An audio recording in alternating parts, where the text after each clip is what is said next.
আজকের এই ভিডিওতে আপনারা শুনবেন মঙ্গলকে কিভাবে শক্তিশালী করা যায়, মঙ্গলের প্রতিকার কি কি হতে পারে। আপনাদেরকে আমি এই যে এই ভিডিওতে অত্যন্ত গুরুত্বপূর্ণ তথ্য দেব। আপনারা অত্যন্ত ধৈর্য সহকারে শুনবেন। আপনারা জানেন যে মঙ্গল আমাদের জীবনে সাহস দিয়ে থাকে, মানসিক শক্তি দিয়ে থাকে। মঙ্গল আপনারা জানেন যে কর্কটে এসে নিঃস্বস্ত হয়ে যায়। সেখানে এই 2026 সালের আগস্ট সেপ্টেম্বরের দিকে বৃহস্পতিকে তুঙ্গস্থ দেখা যাচ্ছে। তার জন্য হয়তো মঙ্গল খুব বেশি নেগেটিভ এখানে হতে পারবে না, কিন্তু অন্য সময় মঙ্গল কিন্তু এই কর্কটে অবস্থান করে মানুষের জীবনে ভয়াবহ বিপদ ডেকে আনে। তা আপনারা যারা সাহস কম, যারা মানসিক শক্তি ঠিকমতো পান না, তাদেরকে পরামর্শ দেব আপনারা মঙ্গলের শক্তিটা বাড়ান। আমি বলা শুরু করছি, আপনারা নোট ডাউন করবেন বা মনে রাখবেন। দেখুন আপনারা কতগুলো উপায় মেনে চলতে পারেন। আমি বলা শুরু করছি। প্রথম উপায় বলবো, ভাইদের সাথে সুসম্পর্ক। মঙ্গল যাদের প্রধান কারক গ্রহ বা মঙ্গল যাদের ছকে পাওয়ারফুল, তারা নিজের ভাই এবং সমবয়সী পুরুষ এদের সাথে যদি একটা বন্ধন তৈরি করতে পারে, ভালো সম্পর্ক তৈরি করতে পারে, তাহলে মঙ্গল ভালো ফল দিয়ে থাকে তাদের। বড় ভাই বা ছোট ভাইয়ের সাথে কখনো বিবাদ করবেন না, তাদের প্রয়োজনে তাদের পাশে দাঁড়াবেন। অলসতা বর্জন করতে হবে। মঙ্গল হলো সক্রিয়তার প্রতীক। অলসতা ও কাজ জমিয়ে রাখার অভ্যাস পুরোপুরি ত্যাগ করতে হবে, কারণ মঙ্গল সবসময় ইমিডিয়েটলি কাজ করতে চায়। কোনো কাজকে রেখে দেওয়া বা ধীর গতিতে করা, এগুলো মঙ্গল একদমই পছন্দ করে না। আমি যে কথা বলছি এর চাইতেও যদি আরও দ্রুত কথা বলা যেত, আপনাদের যেন শুনতে ভালো লাগতো। মঙ্গল যাদের গুরুত্বপূর্ণ তারা সাধারণত এই টাইপের হয়ে থাকে। এখন আপনারা যদি মঙ্গলকে শক্তিশালী করতে চান, তাহলে কি করতে হবে? কোনো কাজ জমিয়ে রাখা যাবে না। আপনারা পরবর্তী যে পদক্ষেপটা নিতে পারেন সেটি হচ্ছে রাগ নিয়ন্ত্রণ করা। কারণ মঙ্গল যাদের রাহুর দ্বারা প্রভাবিত থাকে বা নেগেটিভ থাকে, তাদের কিন্তু রাগটা বেশি থাকে। আপনারা দেখবেন রাগ কতটা, আপনার অতিরিক্ত রাগ বা ক্ষোভ মঙ্গলের ইতিবাচক শক্তিকে ধ্বংস করে দেয়। রেগে যাওয়ার সময় অন্তত 10 পর্যন্ত গণনা করতে পারেন বা জল পান করতে পারেন, বা তার দিক থেকে ভাবতে পারেন যে সে আমার সাথে এরকম আচরণ কেন করছে, কি কারণ এর পিছনে হতে পারে। এরকম করে যদি আপনি ভাবেন, তাহলে দেখবেন আপনার রাগ নিয়ন্ত্রণে চলে আসবে। আর আরও ভালো উপায় আছে রাগ নিয়ন্ত্রণে, সেটি হচ্ছে মেডিটেশন, প্রাণায়াম করা। কারণ এতে আপনার শ্বাসগুলো গভীর হয় এবং ধৈর্যটা অনেক বাড়ে। মঙ্গলকে বৃদ্ধি করা, মঙ্গলের শক্তিকে বৃদ্ধি করার জন্য এটি খুব ভালো একটা উপায়। এরপরে বলবো অন্যায় ও ভীতি প্রতিরোধ করা। কারণ মঙ্গল সাহসের প্রতীক, প্রতিবাদ করতে থাকে মঙ্গল। অন্যায় দেখলে তার মাথায় কাজ করে না। এজন্য যে কোনো ধরনের অন্যায় দেখে যদি কাপুরুষের মতো চুপ করে থাকেন, সাহসের সাথে প্রতিবাদ না করতে পারেন, তাহলে মঙ্গল কখনোই মাথা উঁচু করে দাঁড়াতে পারবে না। এরপরে বলবো পরনিন্দা বর্জন করা। কারোর পেছনে তার সমালোচনা করা বা গীবত করা, এগুলো কিন্তু মঙ্গলের কোনো বৈশিষ্ট্যই না। মঙ্গল যুদ্ধ করে সামনে থেকে, মঙ্গল আহ্বান দিয়ে যুদ্ধ করে। পিছন থেকে ছুরির আঘাত করা, পিছন থেকে আহত করা, এগুলো কিন্তু মঙ্গলের স্বভাব না। এই জন্য আমরা কারোর বিরুদ্ধে সমালোচনা করতে গেলেও তার পিছনে কখনো এগুলো বলবো না। এগুলো করলে মঙ্গল দুর্বল হচ্ছে, এটি জানবেন। এরপরে আত্মবিশ্বাস বৃদ্ধি করতে হবে। আমরা প্রতিদিন সকালে আয়নার সামনে দাঁড়িয়ে নিজের শক্তি আর লক্ষ্যের কথা যদি বলতে পারি, বা নিজের সাথে নিজে কথোপকথন করতে পারি, বা আমার যে কাজগুলো আছে সেই কাজগুলো যদি আমি লিখে করতে পারি, যেমন আমি টু ডু লিস্ট নামে একটা অ্যাপ আছে, সেই অ্যাপটা ডাউনলোড করে আমি সেখানে আমি কী কী কাজ করবো এগুলো লিখে রাখি, আর হয়ে গেলে টিক চিহ্ন দিয়ে দিই। এরকম করে করতে পারেন আপনারা। মোট কথা, আপনার যোগ্যতা বৃদ্ধি করবেন, যে বিষয়ে আপনি পারদর্শী সেই বিষয় নিয়ে কাজ করবেন, আপনার আত্মবিশ্বাস বাড়বে। আত্মবিশ্বাস বাড়লে মনোবল বাড়বে, মঙ্গলের শক্তি বাড়বে। কারণ মঙ্গলই তো কর্মকে দেখে। কাজ যে করে, যে কর্মটো, সে অবশ্যই মঙ্গলকেই ডেভেলপ করছে।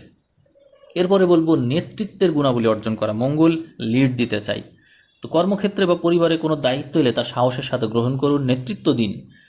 আপনি যে কোনো জায়গায় দেখবেন যখন কোনো একটা কাজের দায়িত্ব দেওয়া হয়, তখন ম্যাক্সিমাম মানুষ কিন্তু সেই দায়িত্ব নিতে চায় না। এটি কিন্তু মঙ্গলকে নেগেটিভ করে দেয়। সাহস দেখাতে হবে, কাজ নিতে হবে। তাও দেখবেন তাহলে সেখানে অনেক চ্যালেঞ্জের সম্মুখীন হবেন, নতুন নতুন চ্যালেঞ্জ আসবে, সেখান থেকে অভিজ্ঞতা হবে, সাহস বাড়বে, নিজের মধ্যে বল আসবে, নিজের মনোবল বাড়বে, এগুলো দরকার। এরপরে বলবো শৃঙ্খলা বজায় রাখা। উচ্ছৃঙ্খলতা রাহু মঙ্গলের সংযোগে হয়ে থাকে। এখন মঙ্গল নেগেটিভ হলেই কিন্তু এই উচ্ছৃঙ্খলতা আসে। জীবনের প্রতিটা ক্ষেত্রে কঠোর শৃঙ্খলা, রুটিন মেনে চলা, এগুলো মঙ্গল কিন্তু খুব এই ডিসিপ্লিন পছন্দ করে। এই যে দেখুন আর্মি, পুলিশ, বিশেষ করে আর্মি, তারা দেখুন কীরকম মঙ্গলের কারক তারা। মঙ্গলের বল ভালো না থাকলে এই ধরনের চাকরি করা যায় না। ডিফেন্স, মঙ্গল কিন্তু ডিফেন্সকে দেখে। তো দেখুন তাহলে সেখানে প্রতিনিয়ত কতটা ডিসিপ্লিন রয়েছে সেখানে। তাহলে আপনি যদি জীবনে ডিসিপ্লিন মেনে চলেন তাহলে বোঝাই যায় যে আপনার মঙ্গল ডেভেলপ করছে। তো আমরা মঙ্গলের প্রতিকার করার সময় বা মঙ্গলকে ডেভেলপ করার সময় অবশ্যই নিজেদের এই সমস্ত গুণাবলীর দিকে মনোযোগী হব, শৃঙ্খলা অবশ্যই আমরা বজায় রেখে চলব। আমরা মিথ্যা অহংকার কখনোই করব না, এটি পরিহার করব। নিজের শারীরিক শক্তি বা ক্ষমতা দিয়ে যতটুকু করা যায় আমরা ততটুকুতেই সন্তুষ্ট থাকব। আমরা আমাদের শারীরিক শক্তি বা ক্ষমতা দিয়ে দুর্বলের উপর অত্যাচার করব না কখনোই। এবং আমি যা পারি না তা আমি কখনোই বাড়িয়ে বলবো না, মিথ্যা অহংকার কোনোভাবেই করব না। আমার সামর্থ্য যতটুকু সেটিই যদি আমি প্রকাশ করি তাতে সত্যও বলা হয়, নিজের মনোবলও ঠিক থাকে, মঙ্গলও স্ট্রং হয়। এরপরে বলবো ক্ষমাশীলতার কথা। দুর্বল বা অধীনস্থ কর্মচারী যারা আছে তাদের ছোটোখাটো ভুল ত্রুটি ক্ষমা করে দেওয়ার মানসিকতা তৈরি করতে হবে। কারণ ছোটোখাটো ভুল ত্রুটি এগুলো ক্ষমা না করলে বা যে কোনো ভুল ত্রুটি দেখলে রেগে যাওয়া, মাথা গরম করে ফেলা, এগুলো মঙ্গলের নেগেটিভ এনার্জিকে নির্দেশ করে।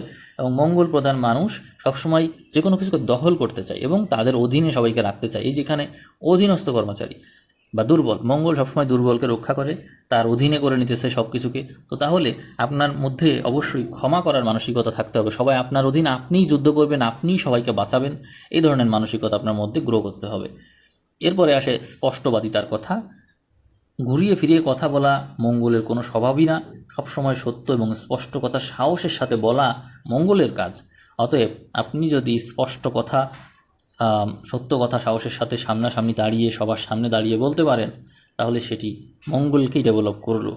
আপনারা দেখবেন এই ডেভেলপড মঙ্গল খুব কম মানুষেরই আছে। এই পুরুষত্বের কথা আসে যখন, তখন কিন্তু মঙ্গলের কথাই মূলত চলে আসে। তো আমরা এই বৈশিষ্ট্যগুলো ডেভেলপ করার চেষ্টা অবশ্যই করব।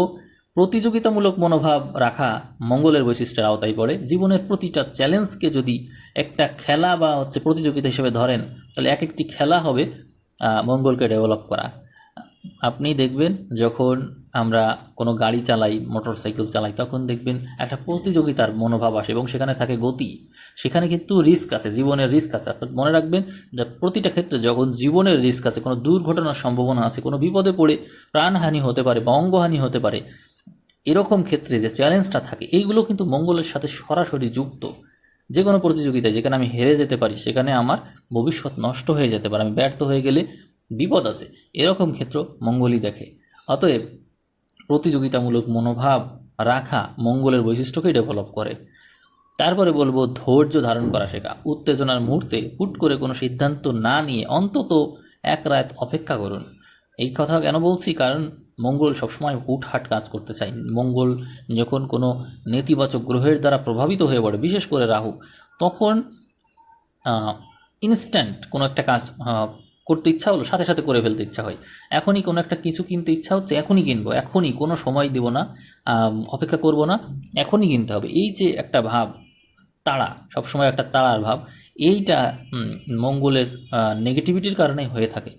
তো আমরা ধৈর্য ধারণ করব, তাহলে দেখবেন মঙ্গলের নেগেটিভিটিটা কেটে যাবে। কারণ বৃহস্পতির মধ্যেই রয়েছে এই ধরনের ধৈর্য। আর ওই যে বলা হয়ে থাকে মঙ্গলকে বৃহস্পতি নিয়ন্ত্রণ করতে পারে। অতএব উত্তেজনার মুহূর্তে শান্ত থাকার চেষ্টা করা, এটি কিন্তু মঙ্গলের উপর বৃহস্পতির প্রভাবকে নির্দেশ করলো। এরপরে পরামর্শ দেবো হচ্ছে বাস্তববাদী হওয়া। অলিক কল্পনার জগতে না থেকে বাস্তবে চলে আসুন, মাটির উপর দাঁড়িয়ে কর্ম পরিকল্পনা করুন। এই যে দেখুন কল্পনার কারক গ্রহ চন্দ্র, তার ঘরে এসে বাস্তবতার কারক গ্রহ মঙ্গল নিচস্থ হয়ে যায়। অতএব আপনারা বুঝতেই পারছেন যে কল্পনা মঙ্গলের জন্য না, এটি চন্দ্রের জন্য, মঙ্গলের জন্য এই সমস্ত চলে না। অতএব আপনারা সবসময় লজিক্যাল চিন্তা করবেন, বাস্তববাদী চিন্তা করবেন। একজন বলে না যে তাকে ছাড়া আমি বাঁচবো না, আমরা কিন্তু রিলেশন এরকম বলি। আপনি যদি বলেন তাকে ছাড়া আমি বাঁচবো না, তাহলে মঙ্গলের বৈশিষ্ট্যকে আপনি কিন্তু নষ্ট করে ফেলছেন। আপনি আহ, কল্পনা নিয়ে থাকলে পারবেন না, মঙ্গলকে ডেভেলপ করতে পারবেন না। অতএব বাস্তববাদী হতে হবে, যা সম্ভব তা নিয়েই ভাবতে হবে। এরপরে বলবো ঋণ এড়িয়ে চলা, বিনা প্রয়োজনে ঋণ বা ধার নেওয়া বন্ধ করতে হবে, কারণ দুর্বল মঙ্গল মানুষকে ঋণের জালে জড়িয়ে ফেলে। আমরা যদি ঋণ নিই তবে অবশ্যই তার পিছনে কোনো কারণ থাকতে হবে এবং কর্ম পরিকল্পনা থাকতে হবে, কোনো প্ল্যান থাকতে হবে যে ভবিষ্যতে আমি কিভাবে এই ঋণ শোধ করব এবং কেন নিচ্ছি। অবশ্যই স্পষ্ট পরিকল্পনা থাকতে হবে। যদি আপনি এটি করেন তাহলে মঙ্গল নেগেটিভ হবে না। আমরা ব্যক্তিগত জীবনে অনেক সময় পরিষ্কার পরিচ্ছন্নতা, লাইফস্টাইল বা শারীরিক কসরত মানে এক্সারসাইজ এগুলো করে থাকি। তো সেই বিষয়ে আমরা নানা রকমের অভ্যাস গড়ে তুলতে পারি যা মঙ্গলকে ডেভেলপ করতে পারে। যেমন আমরা যদি পোশাক আশাকের ক্ষেত্রে লাল বা তামাটে বর্ণ, এই বর্ণের বস্ত্র যদি ধারণ করতে পারি, মঙ্গলবার বা বিশেষ কোনো চ্যালেঞ্জিং কাজে যাওয়ার সময় আমরা যদি গাঢ় লাল, মেরুন বা কমলা রঙের পোশাক ব্যবহার করতে পারি। আমি এই ক্ষেত্রে লাল এবং মেরুনকে, গাঢ় লাল এবং মেরুনকে সবচেয়ে বেশি প্রাধান্য দেব। আপনারা যারা মঙ্গলকে ডেভেলপ করতে চান তারা অবশ্যই এই কাজটি করবেন। এটি খুবই সহজ করা, আমি নিজে এই কাজটি সবসময় করি।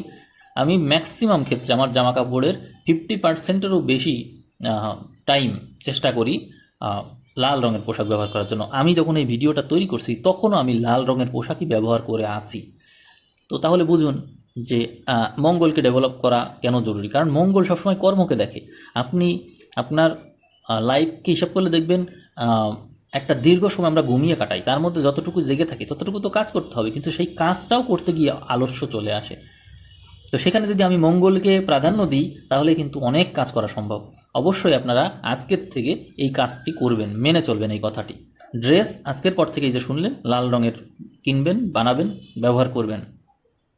আমরা শারীরিক ব্যায়ামকে একটু গুরুত্ব দেব। প্রতিদিন অন্তত 30 থেকে 45 মিনিট যদি জিম করতে পারেন বা ফ্রি হ্যান্ড এক্সারসাইজ বা মার্শাল আর্ট অনুশীলন করতে পারেন বা হাঁটতে পারেন, তাতে কিন্তু মঙ্গল ডেভেলপ করবে, শরীর শক্তিশালী হবে, মঙ্গল বলবান হবে। কারণ মঙ্গল বলবান বলবান দেহের কারক। দেখবেন যাদের শক্তি বেশি শরীরে তাদের কিন্তু মঙ্গলটা ডেভেলপ থাকে বলেই সেটি সম্ভব হয়। অবশ্যই আপনারা এক্সারসাইজ করবেন, সেটি যে যেভাবে পারেন। আমরা যোগ ব্যায়াম এবং প্রাণায়াম করতে পারি। শরীর আর মন শান্ত রাখতে নিয়মিত সূর্য নমস্কার এবং কপালভাতি প্রাণায়াম করতে পারি আমরা। এগুলো দরকার, কারণ হচ্ছে শরীরটা খুব জরুরি। যার শরীর ভালো না তার মঙ্গল কখনো ডেভেলপ করতে পারে না, অসম্ভব সেটি। অতএব আমরা মঙ্গলকে ডেভেলপ করার জন্য শারীরিক এই বিষয়টিকে অবশ্যই জোর দেব।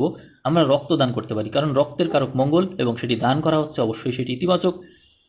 বছরে অন্তত একবার বা দুবার যদি সম্ভব হয় নিরাপদ, তাহলে রক্তদান করুন। এটি মঙ্গলের অশুভ রক্তদোষ বা দুর্ঘটনা যোগ কাটাতে সহযোগিতা করে। কারণ রক্ত তো শরীর থেকে বের হয়েই যাবে দুর্ঘটনার মাধ্যম দিয়ে, কিন্তু যদি সেটি আপনি দানই করে দেন তাহলে সেই রক্তদোষ বা দুর্ঘটনা যোগ তো কেটে গেল। অবশ্যই আপনারা এই মঙ্গলের দোষ কাটানোর জন্য এই কাজটি করবেন। আমরা তামার ব্যবহার করতে পারি। ডান হাতে যদি একটি তামার কোনো কিছু ব্যবহার করা যায়, ব্রেসলেট যদি সম্ভব হয় তাহলে ব্যবহার করতে পারেন, কারণ তামা হচ্ছে মঙ্গলের ধাতু। তো আপনারা এটি করতে পারেন, এটিতে মঙ্গলের দোষ অনেক কেটে যায়। আর মঙ্গলের এই যে প্রভাব সেটি কিন্তু আমাদের জীবনে ব্যাপক, কারণ যানবাহনকে মঙ্গল দেখে, অতএব যানবাহন থেকে বিপদ আপদের মাত্রা বেশি থাকে। এই জন্য আপনারা দেখবেন প্রচুর পরিমাণে অ্যাক্সিডেন্ট হয়, বিপদ আপদ হয়, অগ্নি থেকে বিপদ হয়। আমরা যত কাজেই যাই, মানে কাজটাই মঙ্গলের, অতএব আমরা যেখানেই যাই কোথাও আমরা কিন্তু মঙ্গলের হাত থেকে নিস্তার পাই না। অতএব যতগুলো আমি বলছি, যতগুলো মানা সম্ভব আপনি মানবেন। আমরা লাল সুতো ব্যবহার করতে পারি। মঙ্গলবার সকালে ডান হাতের কবজিতে একটা লাল সুতো সেটি ব্যবহার করলেন, 3 বার প্যাঁচ দিলেন, দিয়ে বেঁধে নিলেন। এই পেঁচিয়ে দিলে 3টা প্যাঁচ দিলে ওইটা বৃহস্পতির একটা প্রভাব থেকে যায় মঙ্গলের উপর, ভালো হয়। তো আপনারা যদি সম্ভব হয়, বাধ্যতা না, যদি সম্ভব হয় আপনারা লাল সুতো অনেকেই ব্যবহার করে, আপনিও করতে পারেন। এটি মঙ্গলের কারকতা হিসেবে কাজ করবে, ইতিবাচক কারকতা। আমরা সকালে দ্রুত উঠতে পারি। প্রতিদিন সূর্যোদয়ের সাথে সাথে বা তার আগে বিছানা ত্যাগ করে যদি আমরা উঠতে পারি সেটি কিন্তু ভালো। দেখবেন যাদের সুস্বাস্থ্য তারা অধিকাংশই সকালেই ওঠে ঘুম থেকে এবং উঠে হাঁটাহাঁটি করে এক্সারসাইজ করে। মঙ্গল প্রধান মানুষ, তারা অতিরিক্ত ঘুমায় না, তারা শরীর স্বাস্থ্যের ব্যাপারে খুব সচেতন। তো আমরা চেষ্টা করব সকালে দ্রুত ঘুম থেকে ওঠার, টাইমলি ওঠার। এরপরে আমরা যে কাজটি করতে পারি, পরিষ্কার পরিচ্ছন্ন শয়নকক্ষ রাখতে পারি। আমরা যে ঘরে ঘুমাই সেই ঘরটা সবসময় তো গোছানো থাকবে। বিছানার নিচে কোনো লোহার ধারালো জিনিস বা ভাঙা লোহা রাখা যাবে না। এটি মনে রাখবেন। আমি আবারও রিপিট করছি, বিছানার নিচে কোনো লোহার ধারালো জিনিস বা ভাঙা লোহা এগুলো রাখবেন না। এটি মঙ্গলের নেগেটিভিটি বৃদ্ধি করে থাকে। আমরা যে ঘরে ঘুমাবো সেই ঘরটা সবসময় পরিষ্কার পরিচ্ছন্ন রাখবো, কোনো নোংরা কোনো কিছু রাখবো না, কারণ এই নোংরা এই রাহুকে নির্দেশ করে, নেগেটিভিটিকে নির্দেশ করে, শনির নেগেটিভিটি নির্দেশ করে, কারণ মঙ্গলের সাথে এগুলো যায় না। মঙ্গল সবসময় আলট্রা মডার্ন মূল কথা, মঙ্গল মডার্ন। তো আপনারা দেখবেন যারা অনেক সাহসী, যারা অ্যাডভেঞ্চার পছন্দ করে, যারা করবো কি করবো না ইতস্তত হওয়া, এগুলো কিন্তু মঙ্গলের মধ্যে নাই। পরিষ্কার পরিচ্ছন্নতা, সিমসাম, এগুলোই মঙ্গল পছন্দ করে। আপনারা অবশ্যই এগুলোর দিকে মনোযোগী হবেন। আমরা তীক্ষ্ণ সুগন্ধি বিষয়টা বুঝবেন, মানে পারফিউম তো ঠিক আছে, কিন্তু তীব্র কড়া এই ধরনের সুগন্ধি ব্যবহার করতে পারি মঙ্গলকে ডেভেলপ করার জন্য, কিন্তু সেটির জন্য অন্যের ক্ষতি না হয়ে যায়। অর্থাৎ আমরা চেষ্টা করব নিজের ব্যক্তিগত রুমে বা নিজের যেখানে আমি ব্যক্তিগতভাবে আছি, যেটি আমার উপর প্রভাব ফেলবে, চন্দন বা জুই, এগুলো কিন্তু আমরা তীব্র বা কড়া পারফিউম ব্যবহার করতেই পারি। কিন্তু অন্যগুলোতে আবার সমস্যা হতে পারে, কিন্তু এটা চলে, চন্দন বা জুই করতে পারেন। এটা মঙ্গল, মানে মঙ্গল তো আসলে তীব্রতার কারক, মূল কথা কড়া তীব্র, এই জন্যই আর কি তীব্রতার কথা বলা হচ্ছে। নখ আর চুল কাটার নিয়মও রাখতে হবে মঙ্গলবার দিনটিতে। ভুলেও নখ, চুল, দাড়ি এগুলো কাটবেন না এবং শেভও করবেন না। এটি চেষ্টা করতে পারেন আপনারা যদি সম্ভব হয়, কারণ অনেক সময় অনেকের এইটা মানা সম্ভব হয় না, না মানতে পারলে নাই, কিন্তু পারলে করবেন। আমরা ইস্ত্রি করা পোশাক ব্যবহার করতে পারি, সবসময় সুবিন্যস্ত বা টান টান ইস্ত্রি করা পোশাক এগুলো ব্যবহার করতে পারি। মঙ্গল মনে রাখবেন সবসময় টাইট ফিটিং পছন্দ করে। অবশ্যই এই বিষয়টা আপনারা খেয়াল করবেন। আপনারা লুজ ফিটিং যদি ব্যবহার করেন তাহলে কিন্তু সেটা মঙ্গল নির্দেশ করলো না। জিন্সকে গুরুত্ব দিতে পারেন আপনারা, এবং টাইট ফিটিং শরীরের অবয়বকে যেন বোঝা যায়, যে অনেকেই দেখবেন পোশাক ব্যবহার করে শরীরের সাথে একেবারে লেগে থাকে, এই ধরনের পোশাক মঙ্গলকে নির্দেশ করে। মানে মোট কথা আপনার বডিকে রিপ্রেজেন্ট করবে, বডি বোঝা যাবে, এটাই মঙ্গল কারকতা। তবে মনে রাখতে হবে যে আপনি যেটি করছেন সেটি যেন আবার আপনার ব্যক্তিত্বের উপর নেগেটিভিটি না নিয়ে আসে, বা আপনার কর্মক্ষেত্রে যেন কোনো প্রভাব না ফেলে, বা আপনার সম্মানহানি না করে, এটি বুঝে আপনি কাজ করবেন। এই টাইট ফিটিংয়ের বিষয়টা কেন গুরুত্বপূর্ণ, এটি অনেক সময় আমাদের ব্যক্তিত্বে একটা সামরিক ভাব নিয়ে আসে, আমাদের শরীরে স্ট্রেংথ নিয়ে আসে। দেখবেন আপনি টাইট ড্রেস ব্যবহার করলে শরীরে একটু বল আসে, বৃদ্ধি হয় বল, এটি মঙ্গলের বল। আর পোশাক ইস্ত্রি করতে হবে কেন, কারণ হচ্ছে এতে নিজের পার্সোনালিটি বাড়ে। আমরা ঠান্ডা জলে স্নান করতে পারি, সকালে তাজা ও ঠান্ডা জলে স্নান করার অভ্যাস গড়ে তুলতে পারেন, এবং তাতে দেখবেন শরীরের অলসতা নিমেষেই দূর হয়ে গেল আর মঙ্গলের শক্তি বেড়ে গেল। আমরা ধারালো জিনিস সবসময় সাবধানে রাখবো, কারণ মঙ্গল নেগেটিভ হয়ে গেলেই এই সমস্ত থেকে রক্তপাতের সম্ভাবনা থাকে। কাঁচি, ছুরি, ব্লেড এগুলো এলোমেলোভাবে না রেখে নির্দিষ্ট বক্সে অবশ্যই গুছিয়ে রাখবেন। এগুলো নিয়ে কোনো প্রকার হেলাফেলা করা যাবে না, কারণ মঙ্গল যাদের একটু দুর্বল তারা কিন্তু এই সমস্ত থেকেই বিপদে পড়ে বেশি। আমরা লাল রুমাল পকেটে রাখতে পারি, পকেটে সবসময় একটা যদি লাল রুমাল বা মেরুন রঙের সুতির রুমাল রাখতে পারি, তাহলে কাজও হলো, আবার হচ্ছে মঙ্গলের প্রভাবটাও, নেগেটিভ প্রভাবটাও কাটলো, মঙ্গলকে ডেভেলপ করা সম্ভব হলো। এরপরে আমরা যে কাজটি করতে পারি, কপালে তিলক কাটতে পারি। সবার পক্ষে সম্ভব না, যার পক্ষে সম্ভব প্রতিদিন স্নানের পর কপালে বা নাভিতে সামান্য লাল চন্দন বা হনুমানের সিঁদুরের তিলক লাগাতে পারি। এটি সবার জন্য প্রযোজ্য না, খুব কম মানুষ আছে যারা এটি করবেন। যাদের মনে হয় যে আমার সবগুলোই পালন করতে ইচ্ছা হয়, তো যেটি সম্ভব করবেন। সাধারণত এটি মেয়েদের পক্ষে সম্ভব হয় বেশি, যারা বাসায় থাকে তাদের পক্ষে বেশি সম্ভব হয়। তো আমি আরও কথা বলবো মঙ্গলের বিষয় নিয়ে, আপনাদের কেমন লাগছে এই যে সমাধান বলছি, সামনে তো আসলে মঙ্গল নিঃস্ত হচ্ছে, এই জন্যই আমি বলছি। তবে আপনাদের এই ভিডিওটা অনেক কাজে আসবে, আমি সামনে আরও অনেক তথ্য দিব, আপনারা কমেন্ট করবেন ভালো লাগছে কিনা বা আরও জানতে চান কিনা, তাহলে আমি আবার দেব। আমরা যদি একটু খেয়াল করি যে এই ভিডিওটা আসলে কাদের জন্য, তাহলে আমরা একটা বিষয় বিবেচনা করতে পারি, সেটি হলো জন্ম নক্ষত্র দেখে। আমাদের যাদের জন্ম নক্ষত্র মঙ্গলের নক্ষত্র দিয়ে শুরু, যেমন আছে মৃগশিরা নক্ষত্র 5 নম্বর নক্ষত্র, যা বৃষ এবং মিথুনে আছে। তারপরে চিত্রা নক্ষত্র, যা হচ্ছে 14 নম্বর নক্ষত্র, যা কন্যা এবং তুলাতে আছে। এরপরে 23 নম্বর নক্ষত্র, যা মকর এবং কুম্ভ মিলিয়ে আছে ধনিষ্ঠা নক্ষত্র। এদের কিন্তু দশা শুরু হয় মঙ্গলের দশা দিয়ে, এবং তারা মূল নক্ষত্র হিসেবে মঙ্গলের তারাকেই পেয়ে থাকে। তো তারপরে আছে হচ্ছে কর্কটে যাদের যখনই মঙ্গল আসবে সবার জন্যই কিন্তু প্রযোজ্য। যেমন এই যখন ভিডিও দিচ্ছি এই সময় এই মঙ্গলকে আমরা নিঃস্ত হতে দেখব, সবার জন্যই জরুরি। আবার যাদের মঙ্গল মকরে আছে জন্ম সময় তাদেরও প্রয়োজন, কারণ ওখানে মঙ্গল তুঙ্গস্থ হয়ে যায়, শক্তি বেড়ে যায়, তখন তাকে নিয়ন্ত্রণ করা জরুরি হয়ে পড়ে, নাহলে অনেক বিপদাবোধ ঘটায়। আর যাদের জন্ম সংখ্যা মানে জন্ম তারিখের তো আমরা দুটো সংখ্যা হয়, একটা হচ্ছে মূলাঙ্ক, আর একটা হচ্ছে মানে দুটো জন্ম সংখ্যা আছে।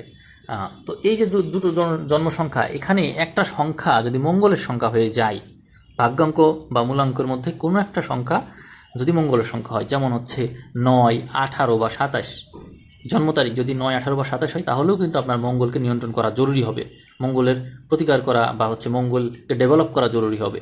আবার যদি আপনার ভাগ্যাঙ্ক বা মূলাঙ্ক এর মধ্যে কোনো সংখ্যা 9 থাকে, তাহলেও আপনার এই মঙ্গলের এই ভিডিওটা কাজে আসবে। তো আশা করি আপনারা বুঝতে পেরেছেন মঙ্গলের বিষয়টা। আর যদি কারোর জন্ম সময়ে মঙ্গল পজিশনে না থাকে, মঙ্গল দুর্বল থাকে, 6, 8 বা 12তে থেকে কোনোভাবে নেগেটিভ হয়ে যায়, তাহলে অবশ্যই ডেভেলপ করতে হবে। আর 2 রাশির মানুষের তো লাগবেই, সেটি হচ্ছে মেষ এবং বৃশ্চিক, তাদের তো রাশির অধিপতিই মঙ্গল, অতএব তাদের লাগবে। তো এই বিষয়গুলো আপনারা মনে রাখবেন, এই রাশির এই নক্ষত্রের এই সংখ্যার মানুষের জাতক জাতিকাদের মঙ্গলের ডেভেলপমেন্টটা খুব জরুরি। আপনারা এই ভিডিওটা শেয়ার করবেন, ভিডিও যদি ভালো লাগে কমেন্ট করবেন, আরও চাই এরকম যদি লেখেন, তাহলে আমি আবারও আপনাদের এরকম সুন্দর একটা ভিডিও দিয়ে দেবো। তো আশা করি সবাই ভালো থাকবেন, সবাইকে ধন্যবাদ।